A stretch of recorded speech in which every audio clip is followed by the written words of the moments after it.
Friends, lately everyone's been staring at the shortlist for the next Fed chair. People are guessing, is it Kevin A or Kevin B? My advice, forget the names. Because at this point, it doesn't matter who becomes the Fed chair. You could tie a golden retriever to that seat and the result would be the same. Why am I being so absolute? Look, let's do a quick personality test.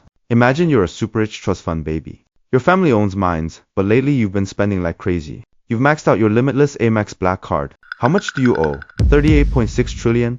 That number is so huge it's hard to grasp. Let me convert it for you. This is equivalent to you not eating or drinking. And just to pay the minimum interest, not even touching the principal, you'd have to pay 2 trillion a year. And your total annual salary? Less than 5 trillion. This means for every $10 you earn, $4 is gone to the bank for interest before it even gets warm in your pocket. In finance, this is called fiscal suicide. But in the real world, we call this deadbeat interest. This is the reality for the US governments, the world's biggest spendthrift. They are stuck in a mathematical dead end. If the Fed keeps interest rates where they are, the cash flow for this rich kid will snap immediately. There's no way out except bankruptcy. So, do you see the play? It's not about whether the Fed wants to cut rates. It's that the deadbeat rich kid, the Treasury, has a knife to the butler's, the Fed, throat. Either drop the rates to zero for me, or we both die together. We used to learn in textbooks that the Fed is an independent central bank, like a strict father. If inflation gets high, he smacks your hand with a rate hike. If the economy gets cold, he gives you a rate cut candy. But that persona is totally dead. In the face of 38.6 trillion in debt gravity, the Fed has devolved from an independent decision maker into a human ATM. This is why I say the reshuffle in May isn't about hiring the best talent. It's a butler cleaning plan orchestrated by the boss, Trump, just so he can keep swiping his card. Trump's attitude is classic. He's the ultra-confident, ultra-greedy real estate developer. He's made it clear. He hates interest. He wants rates at zero. Why? Because only at zero can he carry that 38 trillion debt without paying interest. The borrow to pay back Ponzi scheme can keep rolling. So friends, don't let those Wall Street analysts BS. They're still over there analyzing inflation curves or employment data. Too naive. This reshuffle is about one thing, signing authority. Trump isn't looking for a brilliant economist. He's looking for a signer who has the guts to execute a crazy zero-interest plan.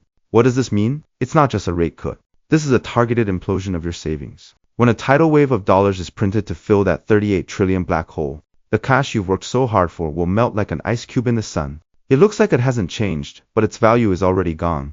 So, in this massive money printing coming our way, between the two candidates, Hassett and Warsh is the heavier hitter. If we pick the gentlemanly one, will our wallets suffer less? Next, I'll tear off their masks. This is a fake talent show with no hawks only. The difference between slamming the gas pedal or letting off the brake. Candidate number 1, Kevin Hassett. 2 Wall Street. He's a madman. He's a Trump loyalist and a believer in magic economics. His theory is very sexy. He thinks, as long as there's AI and tech progress, the U.S. can print money and cut rates like crazy while keeping inflation crushed. Isn't that exactly the fairy tale the boss wants to hear? Boss, spend whatever you want. I'll make sure you don't have to pay it back and you won't go bankrupt.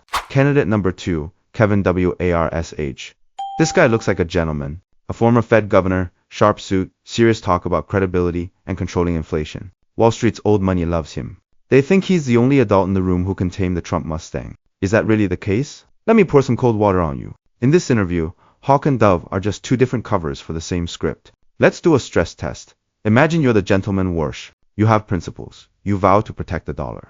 You start your first day, open the vault, and there's no gold only, a 38.6 trillion IOU. The Treasury Secretary walks in and says, Kevin, we owe 200 billion in interest next month, but we only have 50 billion. Are you going to cut rates to help me? Or are you going to announce the US government is bankrupt tomorrow? In that moment, how much is his credibility talk worth? He has no choice. To keep the country from flatlining, he must hit the cut button. It's like going to a restaurant. Hassett is the guy who walks in and screams, give me 10 pounds of inflation crawfish, make it extra spicy. And Warsh, he'll stare at the menu for half an hour, frowning, asking, is this healthy? Is there too much oil? Then, after 30 minutes, he still says to the waiter, fine, give me the 10 pounds of inflation crawfish. I only brought enough money for crawfish anyway. Hassett is an active criminal. Warsh is a forced accomplice. No matter how different they look, what they swallow inflation and what they spit out currency devaluation is exactly the same. Trump is only hesitating because he's deciding how to cut. Does he want a madman to floor the gas? Or a gentleman to watch the dashboard and pretend it's safe while quietly driving the car off a cliff? The outcome is locked in by that 38.6 trillion debt. If Hassett wins, it's a gas pedal cut. Rates drop like a storm. Your savings interest plunges and asset prices fly. It's a violent harvest. You'll feel the pain, but you'll be awake. If Warsh wins, it's a dashboard cut. He'll play word games. We're watching data. We need patience. But his scissors never stop. It's like a dull knife cutting skin. It's more dangerous because it gives you the illusion that things aren't that bad until you're boiled alive in the lukewarm water of low interest. As long as the direction of the rate cut is set, the days of your savings failing to beat inflation are set. Facing this clear trend, many people don't know where to look. I've organized the logic into a Fed reshuffle hedge map, which I've put in the comments. So, where to hide? When the sea level rises, everything that floats goes up in price. This isn't about value. It's about buoyancy. You need 2 life jackets. First, bonds. People think they're boring, but in a rate cut cycle, they are a free win. Rates and bond prices are a seesaw. When the Butler Fed suppresses rates to help the Treasury, bond prices launch like an ejection seat. Second, gold isn't a commodity. It's the dollar's shadow. When the dollar ruler is stretched or softened by 38 trillion in debt, the gold reading naturally spikes. This time the logic is harder. You used to buy gold to fight inflation. Now you buy it to fight default. Gold becomes the only decentralized refuge. The gold 3000 target isn't a prediction anymore. It's a mathematical certainty once they hit the button. Now, let's look at the feast, the stock market. The printed money has to go somewhere. It won't stay in your local breakfast shop or your salary account. It flows to where there is the least resistance and highest return, the stock market. Especially AI tech stocks. It's like Trump is throwing a party on a cruise ship. He needs the ship to look brightly lit so everyone forgets the 38 trillion hole in the hull. No matter who is Fed chair, they must help Trump blow up the US stock bubble. The scene will be surreal. The real economy is gasping for air. But the Nasdaq and S&P 500 will enter a gravity-defying rally. But here's the truth. This is a carnival for asset owners, not for workers. The stock bubble is a wealth transfer. It overdraws money from the next few decades and hands it to people who own assets now. Who pays for it? The people holding cash, waiting for their savings to devalue. In economics, there is a cruel K-shaped curve. Before the printing, everyone is together. Once the press starts, the world splits. The upper part of the K is the rich, the asset class. They ride the elevator up.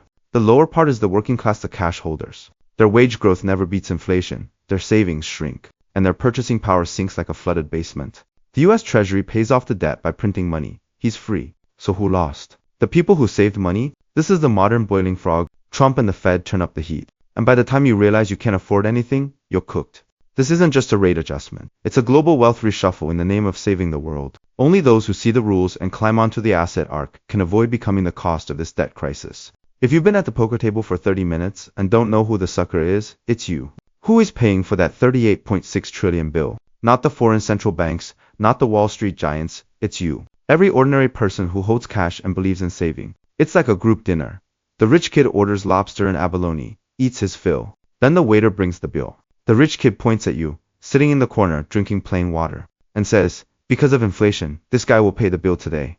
This isn't robbery. It's called inflation tax. They don't need to reach into your pocket. They just turn on the press, and your $100 purchasing power quietly becomes 80, then 50. That missing money is the debt you just paid for the country. In an era of choosing the best among the bad, your only logic is to choose a side. Run from the line of the harvested and get into the line that the Fed has to save. May is the starting gun. Before that, you still have time to adjust your position. Trade your cash and board the asset arc. Don't be the one left on the shore staring at the flood. Be the captain who holds the wheel. When U.S. debt hits 38.6 trillion, the Fed's logic turns from economic balance to just keeping the system from collapsing. Currency dilution is now a long-term cost. I've put the hedge map in the comments. If this helped you see the other side of the market, please like the video and subscribe to Iron Bull Finance. Next time the wind changes, you'll be the first to know.